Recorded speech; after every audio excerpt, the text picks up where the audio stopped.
Bien, hermanos, muy buenos días, Dios les bendiga. Mi nombre es César Delgado o Antonio César Delgado Coronado, mi nombre completo, pero aunque soy más conocido por César Delgado, por eso es el nombre que utilizo. Y para mí es un privilegio, un honor estar aquí con ustedes. Estoy transmitiendo simultáneamente con ustedes allá en Cleveland y aquí con los hermanos a través de Facebook. Dios nos ha permitido compartir la palabra en los últimos 4 meses. Como bien el hermano Héctor lo ha comentado hace un ratito, el pastor Héctor.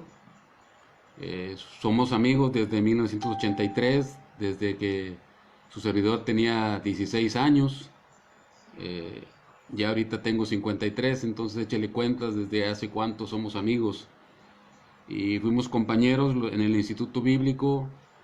Y pues Dios nos ha permitido llevar la amistad, tener amistad desde todo este tiempo. Hace un poco, algunos meses, me detectaron cáncer de páncreas y fui sometido a una operación que se llama cirugía de Whipple o de Whipple. Y en esa cirugía pues es muy larga, usted puede buscarla por la internet, no quiero agotar el tiempo, pero fui intervenido, estuve a instantes de partir de este mundo. A mi esposa le dijeron que me quedaban solamente algunos instantes de vida, que máximo un par de horas, así le dijeron a mi esposa. Y yo estuve en terapia intensiva, ya dejaron pasar a los hermanos que estaban ahí a despedirse prácticamente. Y ya cuando iban a empezar a desconectarme, empezaron a desconectar algunos aparatos que yo tenía ahí, fue cuando empecé a reaccionar. Y a la fecha, hermanos, aquí seguimos. Fui sometido a 12 quimioterapias. Voy a explicar un poquito sobre esto. La quimioterapia que a mí me aplicaron es un líquido que se me administra vía intravenosa, algo así como un suero, como nos ponen el suero a través de la vena. Fui sometido a 12 quimioterapias y ahorita ya llevo 8 radioterapias. La radioterapia es una especie de rayo invisible a los ojos, a nuestros ojos, pero es un rayo que emana de cierta máquina y va directo hacia el páncreas, a varias partes del páncreas, para tratar de, como decimos coloquialmente, de quemar algunas células cancerígenas que estén por ahí.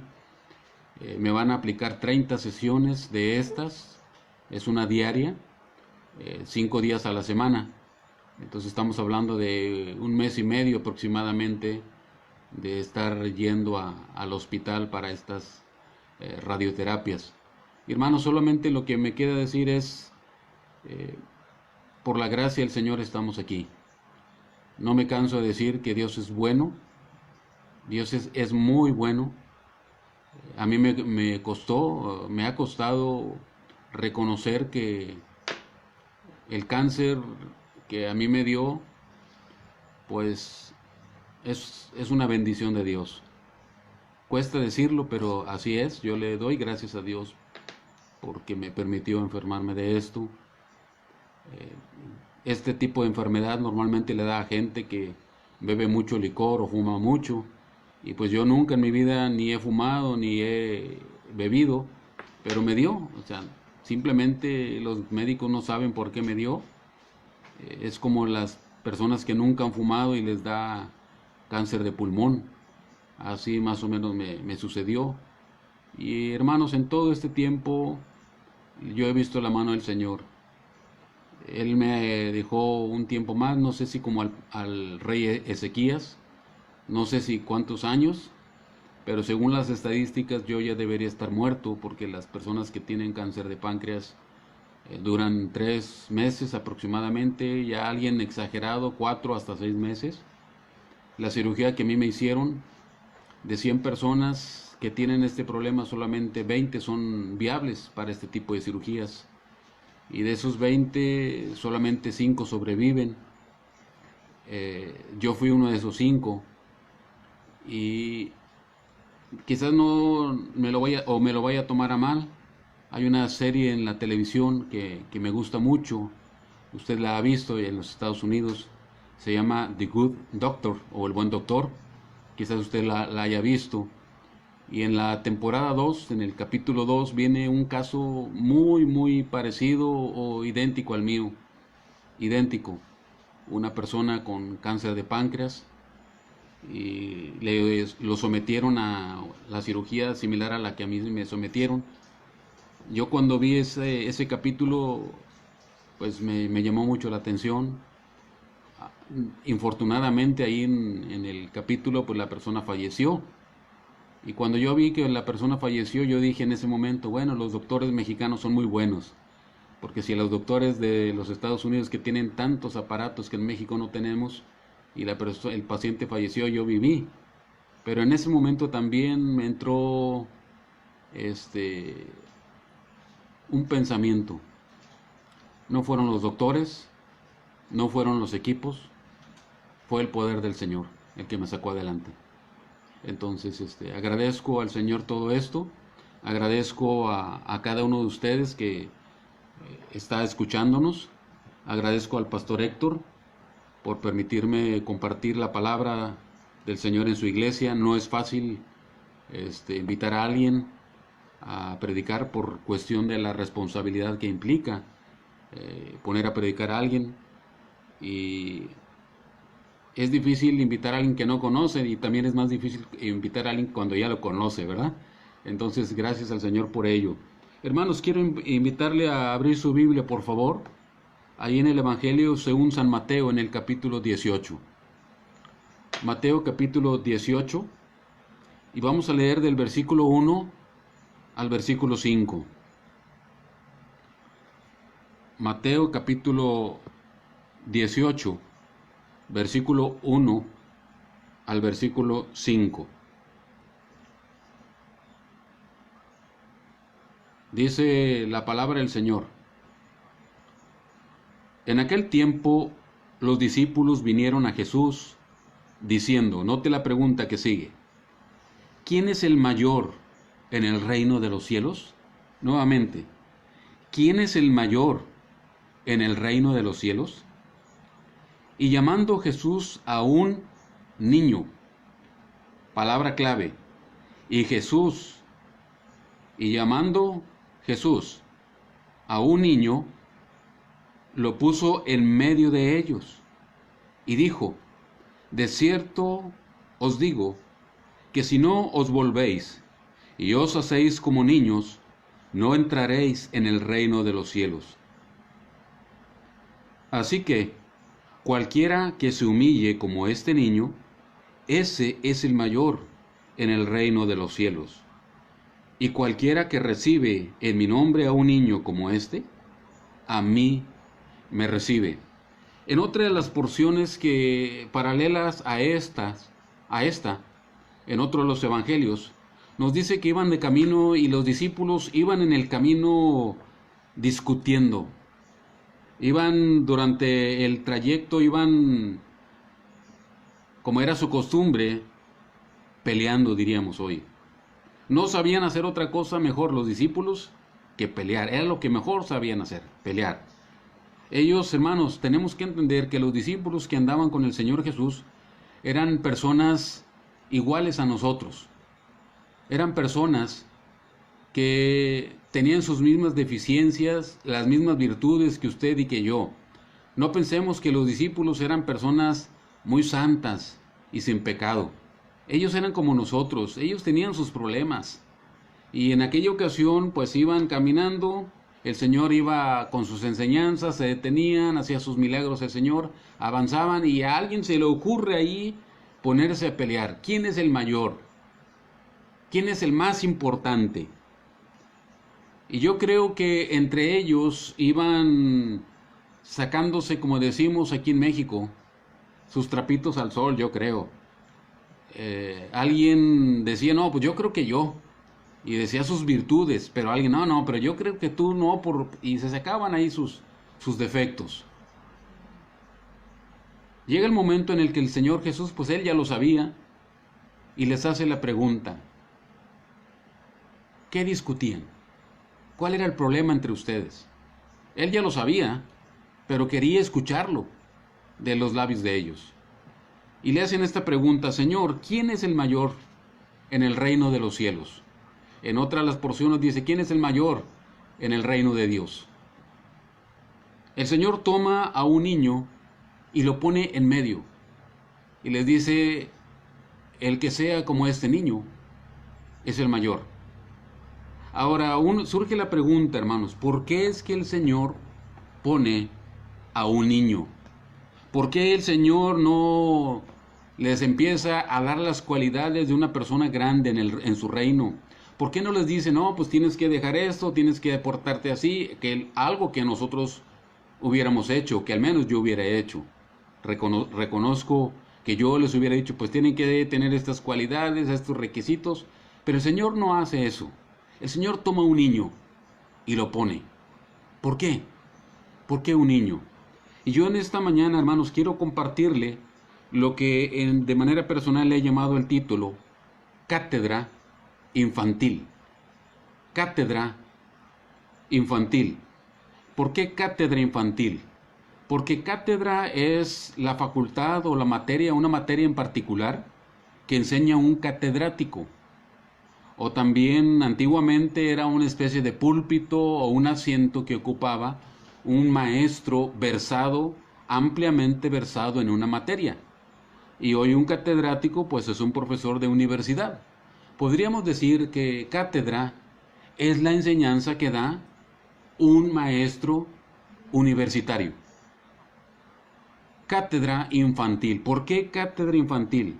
Porque el Señor pone a un niño y el Señor dice: un niño o este niño les va a enseñar. Y entonces, hermanos, tendríamos que analizar cómo es un niño. El Señor simplemente presenta al niño. Tienen que ser como un niño. Y entonces los discípulos tenían que echar a volar su mente y analizar por qué un niño. Y yo quiero compartirle por qué un niño. ¿Por qué es que un niño hoy, en esta mañana, va a ser nuestro catedrático? ¿Por qué es que nuestros hijos en un momento dado pueden llegar a ser nuestros catedráticos?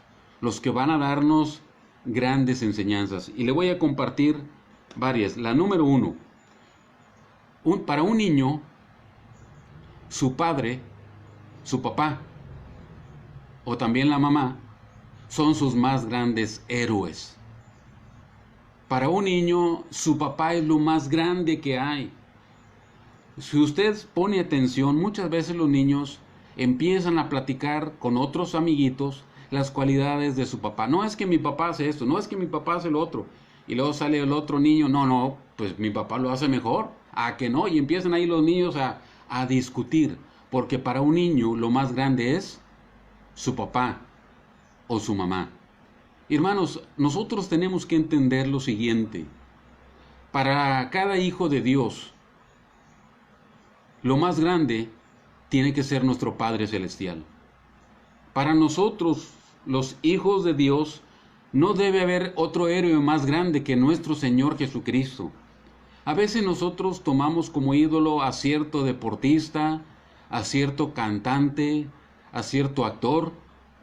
A veces nada más un cierto actor o persona, nada más porque es famosa y sale una frasecita por ahí, dice una frasecita y ya lo tomamos como nuestro lema. No es que John Lennon dijo esto, no es que el X cantante dijo tal cosa, no es que tal jugador dijo esto, y que el entrenador fulano, Pep Guardiola, una vez escuché por la radio, que es que Pep Guardiola dijo tal cosa, y ya lo tomamos como si fuera algo grande. Hermanos, no debe haber para el cristiano algo más grande que nuestro Dios, que nuestro Padre Celestial. Así como el niño está poniendo en alto a su Padre, está engrandeciéndolo. Así como para un niño su adoración es su Padre, así, hermanos, nuestra adoración tiene que ser nuestro Dios. Por eso el Señor les decía: ¿quieren ser grandes? Muy bien, tienen que portarse como un niño, tienen que aprender como un niño. Así como un niño pone en primer lugar a su padre, ustedes deben poner en primer lugar a su Padre Celestial. Así es que, hermano, la primera cátedra que nos enseña aquí un niño es que para el niño el más grande héroe es su papá. Los niños se disfrazan de Batman, de Spider-Man, de X héroe, pero su más grande héroe es su papá. La segunda cosa, un niño lo que hace con su padre es imitarlo. Lo imita. Se pone los zapatos del papá, a veces se pone la camisa del papá, las niñas se ponen las zapatillas de la mamá, se pone la bolsa, se pone su collar, hasta se maquilla como la mamá, ¿verdad? Las niñas. El niño se pone los zapatos, se pone, si el papá acostumbra ponerse una gorrita, se la pone, o el sombrero, o se peina igual que el papá, y hasta algunos se ponen, hasta el bigote, aquí se ponen una cinta Durex o algo así, para aparentar el bigote o la barba. Quieren parecerse a su papá, lo imitan, hasta en los caminados, en la forma de hablar. Es por eso que a veces hay hijos que cuando usted llama por teléfono y contesta el hijo, haga de cuenta que está hablando con el papá, porque hasta hablan igual, el mismo timbre de voz, la misma forma de hablar, todo igual que el papá. Nos ha tocado a veces que yo llamo a algún amigo pastor, oye, por decir Juan, oye Juan, no hermano, discúlpeme, voy a hablarle a mi papá. Ah, perdón, es que tienes la voz igualita que tu papá. ¿Por qué llega el momento en que los hijos tienen la voz muy parecida a la de su papá? Porque muchas veces lo imitan. Hermanos, el apóstol Pablo en Efesios capítulo 5, versículo 1 nos dice, sed imitadores de Dios como hijos amados. ¿No es cierto? Sed imitadores de Dios como hijos amados. Hermanos, nosotros como hijos de Dios, como hijos del Padre Celestial, tenemos que imitar a nuestro Padre Celestial, ser como Él, andar como Él anduvo, así como anduvo el Señor Jesús. ¿Cómo se comportó el Señor Jesús aquí en la tierra? ¿Cómo debemos tratar a las personas? ¿Cómo las trataría el Señor Jesús? A veces hay personas que nos tratan mal y reaccionamos de la misma manera, ¿verdad? Aplicamos la tercera ley de Newton. Para cada acción hay una reacción. Pero, ¿cómo reaccionaría el Señor Jesús? Por eso, debemos andar como Él anduvo.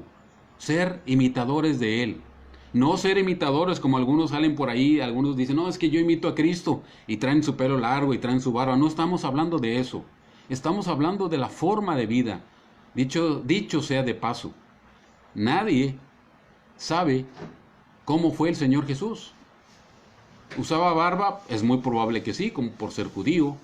Pero ¿traería el pelo largo? No lo sabemos. ¿Cómo era? No lo sabemos. No debemos imitar a Jesús de esa manera. Tenemos que imitar a Jesús por su forma de ser, en la santidad, en la misericordia, en ser compasivos con los demás, en apartarnos para la oración, en conocer las Escrituras, entre otras cosas. Entonces, un niño nos enseña a imitar a nuestro Padre Celestial. ¿Usted recuerda ya en el libro de los Hechos? Cuando apresaron a los discípulos, a los apóstoles, y dice que reconocían que habían andado con Jesús. Eran del vulgo, eran personas normales como cualquier otra persona, pero dice, reconocieron que habían andado con Jesús. ¿Por qué? Porque se comportaban como Jesús. En el libro de Hechos capítulo 11 se dice que a los hermanos allá en la iglesia de Antioquía se les llamó cristianos por primera vez allá en Antioquía. Hechos capítulo 11 versículo 26. ¿Por qué cristianos? Porque el título cristiano significa una forma despectiva, diríamos como la gente aquí en Monterrey dice. Aquí dice la casilla para una casa pequeña, Para un carro dicen el carrillo, el huerquillo dicen aquí, para un niño. Para un cristiano dirían el cristillo. Así es el término cristiano. Era una forma despectiva para decir los cristos pequeños. Mira, esos que están ahí, son cristillos, cristos pequeños, pero lo hacen de una manera despectiva. ¿Por qué? Por su forma de vivir, por su forma de ser, por su forma de comportarse, porque imitaban a su Padre Celestial. Entonces, hermanos, tenemos que imitar a nuestro Padre Celestial. Un niño nos enseña no solamente a imitar al Padre, sino el niño anhela, escúcheme bien, anhela, cuando el Padre sale, anhela que regrese pronto. Cuando los padres salen al trabajo, hay niños que se quedan llorando. Llévame, yo quiero ir contigo, llévame. No puedo llevarte porque yo quiero ir contigo. Y hay padres pues que llevan a sus hijos al trabajo porque pues, su trabajo se lo permite. Y está el niño contento ahí en el trabajo con el papá o con la mamá. Pero cuando no pueden ir, algunos se quedan llorando. Quiero ir contigo. No sé si le ha pasado, pero algunos así se quedan. Cuando algunos hermanos me invitaban a predicar a otras ciudades, estaba mi hijo que quería ir conmigo. A veces me decía, me meto ahí en la maleta para que no me cobren. El hijo anhela que su padre regrese. Y cuando no puede ir al trabajo, no sé cómo le hacen los niños, será su reloj biológico, será algo que tienen ya los niños, su intuición, que ellos calculan más o menos cuándo va a regresar su papá, o ya tienen más o menos la idea, aunque no sepan leer un reloj, ellos están a la expectativa, y ya están ahí listos, esperando a su papá, y hasta están ahí, oyen pasos, hasta se imaginan que su papá viene ahí, ya lo estoy escuchando, ya escucho las botas, hasta ya escucho los tenis de mi papá, ahí viene caminando. O ya escucho el carro, el auto en el que viene. Y está el niño desesperado por su padre.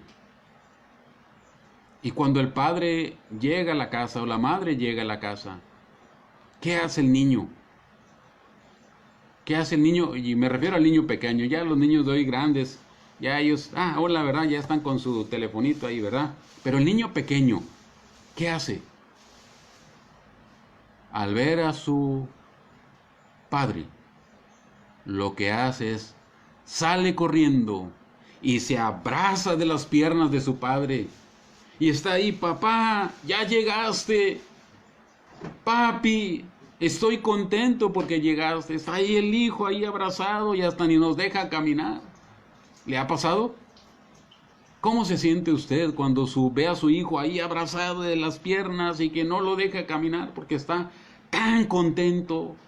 Está tan entusiasmado de ver a su padre que acaba de llegar. Hermanos, el niño nos enseña que tenemos que amar la venida de nuestro Padre. Hace un rato el pastor Héctor nos comentaba que los eventos nos indican que el Señor ya viene pronto. ¿Usted lo cree? Yo creo que sí, viene pronto. ¿Qué debe ser o cuál debe ser nuestra actitud? Dijo el apóstol Pablo, segunda a Timoteo, iba a decir segunda de Pablo, no existe segunda de Pablo, segunda a Timoteo, capítulo 4, versículos 7 y 8.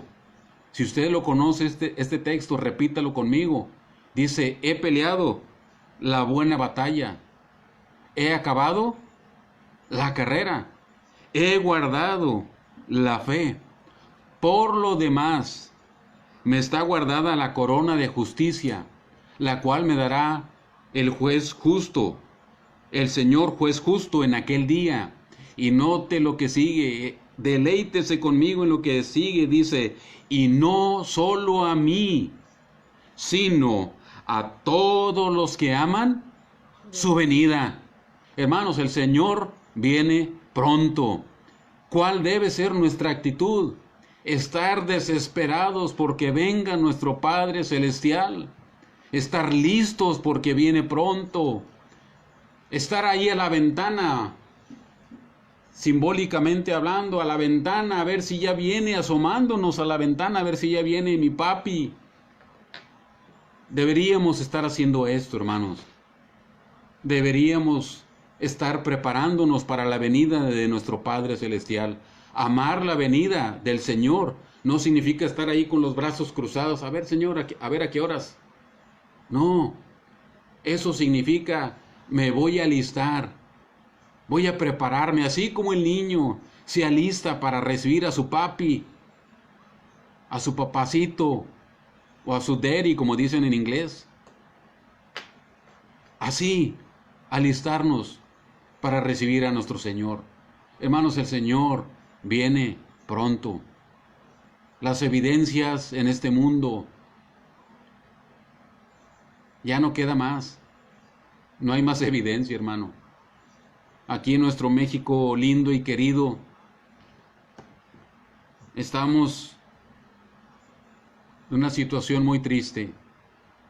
Acaban de dar una ley en la cual ya no se puede, ya no se debe, según ellos, ayudar a las personas que quieran salir de su problema de homosexualidad.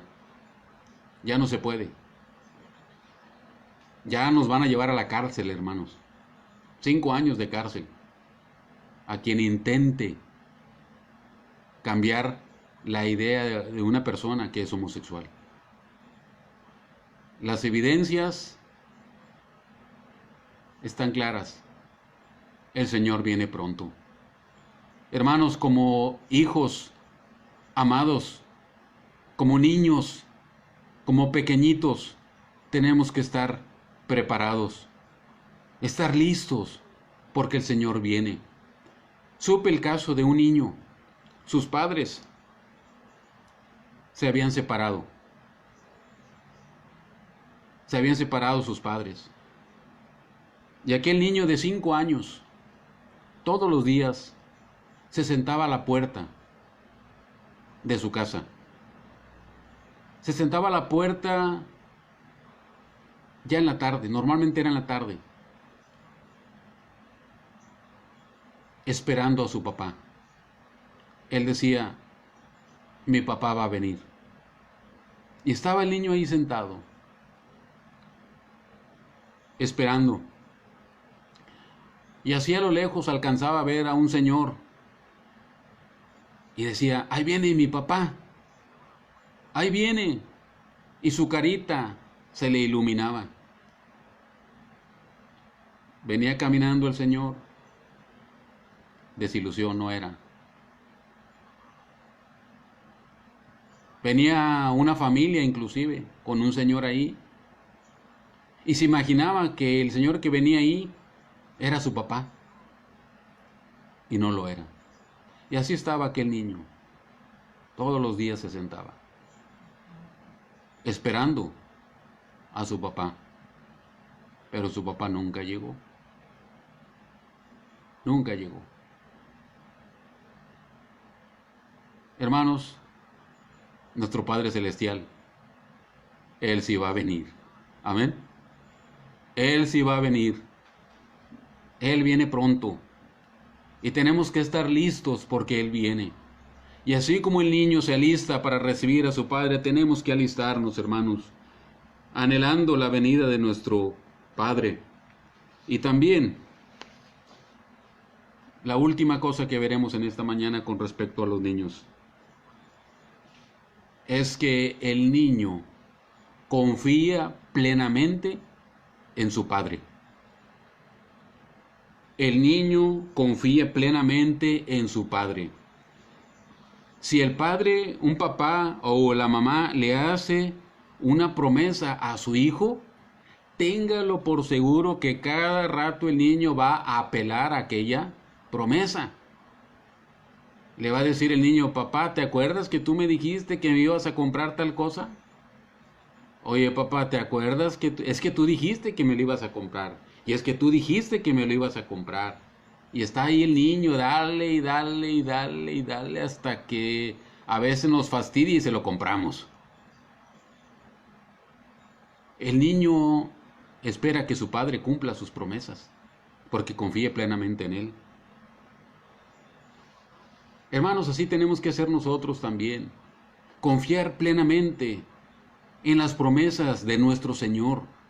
Algunos estudiosos, bueno, según nos enseñaron en el Instituto Bíblico, que hay más de 33,000 promesas para el creyente. Algunos que han estudiado dicen que en la Biblia hay 365 veces se repite la frase no temas, y diciendo es una para cada día. Hermanos, tenemos que confiar plenamente en las promesas de nuestro Dios. El Señor Jesús dijo allá en el libro de Juan capítulo 16 versículo 33, en el mundo tendréis aflicción, en el mundo tendréis aflicción. La vida cristiana no es una vida sin problemas. La vida cristiana es una vida con problemas, con dificultades, con luchas, a veces con desánimo, a veces con frustraciones. El Señor dijo, en el mundo tendréis aflicción, pero nos deja una gran promesa. Dice, pero confiad, yo he vencido al mundo. En el mundo tendréis aflicción, es decir, hijos, van a tener problemas, algunas aflicciones muy difíciles, van a tener enfermedades, van a tener dificultades, se les va a acabar en un momento dado su trabajo, a lo mejor los van a despedir, pero confiad, yo he vencido al mundo. Y la palabra mundo, hermanos, tiene que ver con las influencias satánicas que nos desaniman y nos alejan. Satanás busca la manera de que nos enfriemos, busca la manera de que nos alejemos del Señor, pero el Señor dice, hijo, confía en mí, yo ya vencí al mundo, yo ya vencí al mundo. El Señor Jesús también dijo en el libro de Juan, capítulo 14, versículo 27, la paz os dejo, mi paz os doy, yo no os la doy como el mundo la da, no se turbe vuestro corazón, ni tenga miedo. Hermanos, tenemos que confiar en las promesas del Señor. Estamos en una época muy difícil, difícil espiritualmente, como hace un rato comenté. Están comenzando ya las persecuciones, como hace un rato le comenté acerca de esa ley que ya acaban de promulgar aquí en nuestro país, aquí en México. No se sorprenda que pronto van a prohibir leer la Biblia, porque en la Biblia se mencionan esos pecados que ellos están promoviendo. Dentro de poco van a prohibir leer la Biblia, porque van a decir, es que ese libro lo único que hace es que está dañando psicológicamente, es una tortura psicológica para la gente. Hermanos, tenemos que confiar en la palabra del Señor. Estamos en crisis espiritual, estamos en crisis económica, muchos negocios están quebrados, mucha gente está sin trabajo, mucha gente está desesperada porque no tiene que comer. Estamos en crisis emocional. Mucha gente está en una situación emocional tan terrible a causa del COVID. Hay gente que no está enferma, pero ya su mente les está metiendo que tienen los síntomas y están en una desesperación terrible. Y lo peor, hermano, lo peor, creyentes que tienen miedo partir de este mundo. ¿Tiene usted miedo a morir? Y decimos todos, no. No. ¿Quién quiere ir con el Señor en este momento? A ver, levante su mano. ¿Quién quiere ir con el Señor? Hermanos de la iglesia allá en Claiborne, ¿quién quiere ir con el Señor? Levante su mano. Nadie. Todos levantamos la mano. Ahora yo le voy a levantar las dos. Todos queremos estar con el Señor. Ahora, pregunta número 2. ¿Quiere irse ya ahorita? Levante su mano. Y nadie, ¿verdad? Algunos cuantos hermanos, amén, ¿verdad? Pero cantamos cuando estemos en gloria, en presencia de nuestro Redentor, a una voz. Y cantamos cuando estemos allá en el cielo, en presencia estar de Cristo. Y luego cielo es precioso lugar, lleno de gozo y de paz. Y otros dicen, hay un precioso lugar que es de maravilla, cantando sobre el cielo, pero nadie quiere ir al cielo, hermano. Nadie se quiere ir hoy. Muchos hermanos tienen miedo morir. Hermanos, tenemos que apropiarnos de la promesa del Señor. Para mí el vivir es Cristo y el morir es ganancia. Si me muero, ahí va, en términos mexicanos. Yo sé que hay hermanos de otros países ahí en Cleveland en este momento. Y hay hermanos de otros países que nos están viendo por Facebook también. A lo mejor no me van a entender, pero aquí en término mexicano diríamos, para mí el vivir es Cristo y el morir me va mejor. Si muero, voy de gane. ¿No es cierto? Hermanos, tenemos que en estos momentos se necesita ser como un niño, apropiarnos de las promesas del Señor, que el Señor todo tiene controlado. Si nos enfermamos, Él sabe por qué. Si nos da el cáncer, Él sabe por qué. Cuando a mí me dijeron, usted tiene cáncer, hermano, yo ya lo sabía. Por los síntomas, yo dije, yo tengo cáncer. Cuando el médico nos dijo, mi esposa y a mí, el oncólogo, para mí que tienes cáncer, según los estudios. Ni modo. Sí, duele, hermano, porque al escuchar la palabra cáncer tiene los días contados. Pero hermanos, en momentos de desesperación, porque hubo algunos momentos de desesperación. ¿Por qué a mí, si yo predico? Señor, ¿por qué a mí, si yo te sirvo? Pero entró en mi mente la promesa. Para mí el vivir es Cristo. Y si muero, voy de gane. Esa es ahorita, hermanos, una promesa que tengo. Un niño cree firmemente en la palabra de su papá.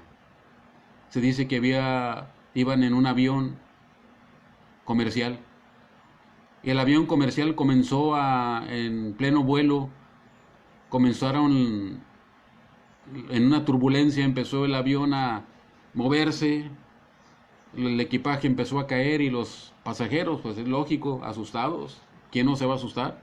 No sé si le ha tocado viajar en avión y que el avión se haga así. A mí me tocó una vez. Se siente feo. Y luego me asomé por la ventana y dije, a ver dónde caemos. Íbamos íbamos ahí por lo que vi, ahí por Tampico más o menos. Estaba el mar, dije, bueno, caigo en el mar. Y así iban las personas en el avión. Todos asustados. Pero en el primer asiento iba una niñita pintando, dibujando, y se le acercan las azafatas y le preguntan, oye, ¿no tienes miedo? No tengo miedo. Y le preguntaban, ¿pero por qué no tienes miedo? Porque el piloto es mi papá. Por eso no tengo miedo. Hermanos, tenemos que confiar en este momento en la palabra de nuestro Señor. Hacer nuestras sus promesas. Por eso el Señor les dijo, tienen que hacerse como niños. Tenemos que ser niños. Aprender de nuestros hijos. Yo le invito, hermano, a que vea a sus hijos. Analícelos y vea cuán grandes enseñanzas nos dejan. Podríamos seguir hablando y hablando acerca de los niños, de sus virtudes. Pero yo en esta mañana quiero concluir con esto. Los niños nos dan cátedra. Nos dan mejor enseñanza que un catedrático de universidad. Porque el niño nos enseña que tenemos que amar a nuestro Padre Celestial como nuestro héroe. que tenemos que anhelar que venga pronto y prepararnos para ello. Tenemos que imitarlo como hijo amado que soy, que la gente tiene que ver el amor de Jesús reflejado en mi vida. Y tengo que apropiarme de sus promesas. Que si muero, me va a ir mejor. Que si en este momento estoy sin trabajo, Él va a proveerme, porque si Él tiene cuidado de las aves, Él cuidará también de mí, porque yo valgo más que las aves. Que si estoy en una situación complicada en mi trabajo, Él tiene el control. Que si tengo un jefe que no lo puedo soportar, es difícil, Él tiene el control, hermano. Él sabe por qué nos dejó a ese jefe, a ese patrón, o como usted guste llamarle. Confiar en sus promesas. El niño nos enseña estas cosas. Ahora, estamos hablando de nuestro Padre Celestial. Se nos ha enseñado que todos somos hijos de Dios. Los niñitos, hijos de Dios. Los grandes somos hijos de Dios. Todos somos hermanos porque somos hijos de Dios. Se nos ha enseñado. Hermosa frase. Hermosa filosofía. Pero está errónea. Equivocada, desafortunadamente. La única manera, no hay otra. La única manera de ser hijo de Dios es a través de Cristo Jesús. No hay otra. No es un asunto religioso. No es un asunto de iglesia. No es un asunto de X situación. No, solamente es a través de Cristo. No hay otra. La Biblia nos dice: mas a todos los que le recibieron, a los que creen en su nombre, les dio potestad de ser hechos hijos de Dios.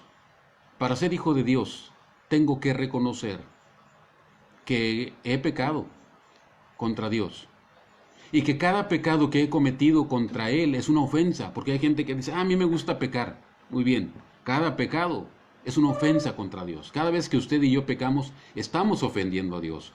Así es que la persona que dice me gusta pecar está diciendo me gusta ofender a Dios. A veces tomamos el pecado de una manera muy superficial. No, es que yo no me embriago, yo no me drogo, yo no hago eso. Pero todos mentimos. Todos tenemos malos pensamientos. Todos en algún momento dado decimos obscenidades. Quizás no es tan grave, humanamente hablando. Pero tenemos que entender que cada pecado es una ofensa contra Dios. Y cada pecado trae su consecuencia. La paga del pecado es muerte. Por haber pecado merezco la condenación eterna. El día que yo muera físicamente, mi cuerpo va a quedar ahí sepultado. Mi alma irá a la condenación eterna.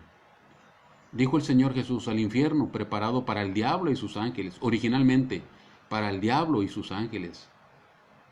No para el ser humano. Sin embargo, el ser humano optó por pecar.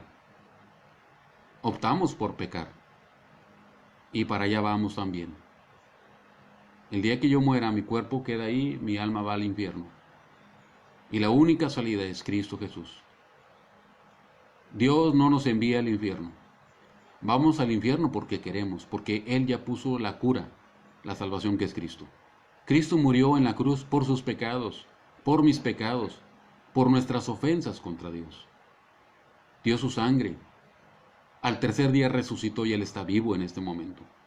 Y Él quiere entrar a su corazón y quiere perdonarle todos sus pecados y quiere salvarle gratis, no le cuesta nada. No es asunto religioso, le aclaro, le recalco, no es asunto de unirse a una iglesia X. Se trata de que a través de una oración usted le pida a Jesús perdón por sus pecados. Le pida a Jesús que entre a su corazón y le salve. Dice en Romanos capítulo 10: si confesares con tu boca que Jesús es el Señor y creyeres en tu corazón que Dios le levantó de los muertos, será salvo. Todo aquel que invocare, dice en el versículo 13, todo aquel que invocare el nombre del Señor será salvo. No dice a lo mejor será salvo, dice será salvo. Así es que si usted quiere ser salvo de sus pecados, tiene que pedirle a Jesús que le perdone. Y al momento que usted le pide perdón a Jesús, que en ese momento usted llega a ser hijo de Dios. Así es que vamos a hacer una oración. Cierre sus ojos, por favor, y vamos a orar. Señor, en esta hora venimos ante ti porque te necesitamos, Dios. Gracias, gracias, Dios, porque a través de los niños nos has dejado una cátedra de cómo debemos comportarnos contigo.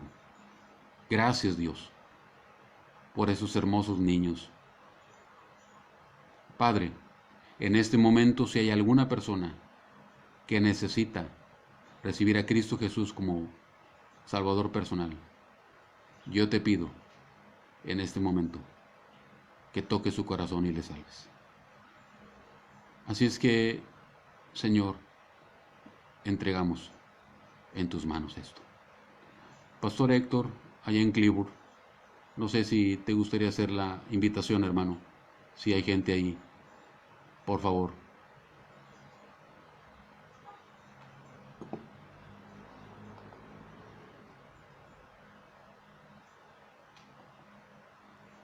Usted que nos está escuchando en Facebook, yo le invito a que reciba a Jesús como Salvador personal. Yo le invito en este momento que le haga esta oración a Jesús. Dígale: Señor Jesús, yo reconozco que he pecado. Yo te abro la puerta de mi corazón.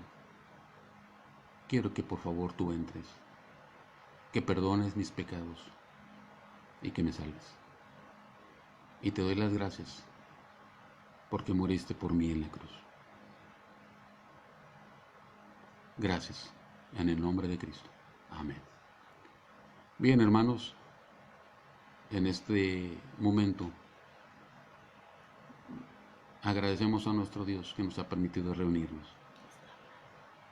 Gracias, Dios. Gracias, hermanos, porque nuestro Dios nos ha permitido esto. A la próxima semana, si Dios nos presta vida, nos vemos a las 12. A las 12 nos vemos y les rogamos que sigan orando por nosotros, por mis radioterapias, por el tiempo que el Señor nos ha permitido. Dios les bendiga, hermanos. Nos vemos la próxima semana.